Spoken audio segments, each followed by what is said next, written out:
अच्छा, फिर उसके बाद नेक्स्ट यहाँ देखना कि information as to the pending liquidator. वो ये कहते हैं कि जिस वक्त कंपनी जो है वो दरअसल वाइंड अप हो रही होती है, तो और वाइंडिंग अप जो है वो दरअसल 1 साल के अंदर अंदर कंक्लूड नहीं की गई, तो हर 6 महीने के बाद जो लिक्विडेटर है वो क्या करेगा कि एक स्टेटमेंट प्रिपेयर करेगा। उस स्टेटमेंट के अंदर, और वो स्टेटमेंट वो बेसिकली क्या करेगा, कोर्ट को देगा, रजिस्ट्रार को देगा, और उस स्टेटमेंट के अंदर वो क्या करेगा कि प्रोसीडिंग बताएगा, लिक्विडेशन की पोजीशन बताएगा कि लिक्विडेशन कहाँ तक चली है, ठीक है।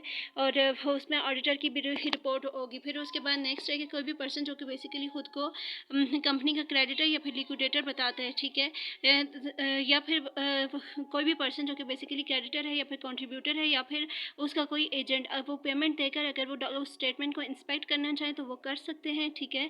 और अगर कोई भी पर्सन जो कि अनट्रूथफुली खुद को डिक्लेयर करे कि मैं कंपनी का क्रेडिटर हूँ और कंट्रीब्यूटर हूँ और मुझे वो स्टेटमेंट इंस्पेक्ट करवाई जाए, तो उसे बेसिकली क्या किया जाएगा, पनिश किया जाएगा लिक्विडेटर की एप्लीकेशन से। और जैसे ही ये स्टेटमेंट जो है वो दरअसल एक कोर्ट में आएगी, तो उसकी जो कॉपी है वो एक लिक्विडेटर को जाएगी, जो कि वो कंपनी के लिए रखेगा, एक रजिस्ट्रार के पास होगी और एक कोर्ट के पास होगी। और अगर लिक्विडेटर ऐसा नहीं करेगा तो उसे बेसिकली लेवल 1 की पेनल्टी फेस करनी पड़ेगी। नेक्स्ट है हमारे पास सेक्शन 416, जिसमें ये कहते हैं कि payment by liquidator into the report के जो कंपनी का हर एक लिक्विडेटर है उसे बेसिकली पेमेंट करनी होती है, ठीक है। कंपनी की तमाम मनी जो कि वो रिसीव करेगा उसे एक स्पेशल अकाउंट के अंदर डिपॉजिट करनी होती है।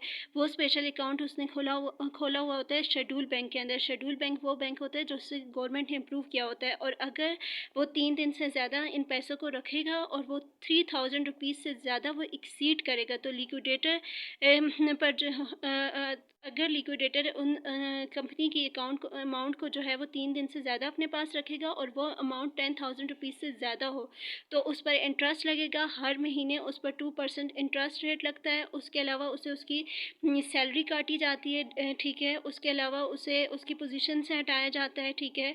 और अगर कोई भी लॉस हो कंपनी को पर्सनली वो दिया जाता है, ठीक है, पर्सनली एनी लॉस। और लिक्विडेटर जो है वो बेसिकली नहीं रख सकता। हर एक लिक्विडेटर, नो लिक्विडेटर शेल पे into the personal account. Liquidator जो है वो बेसिकली पर्सनल अकाउंट में नहीं रख सकता उस अमाउंट को, और वो लिक्विडेटर जो कि बेसिकली ऐसा करेगा उसे 3 साल की सज़ा और उसके साथ साथ उसे पेनल्टी भी फेस करनी पड़ेगी, ठीक है।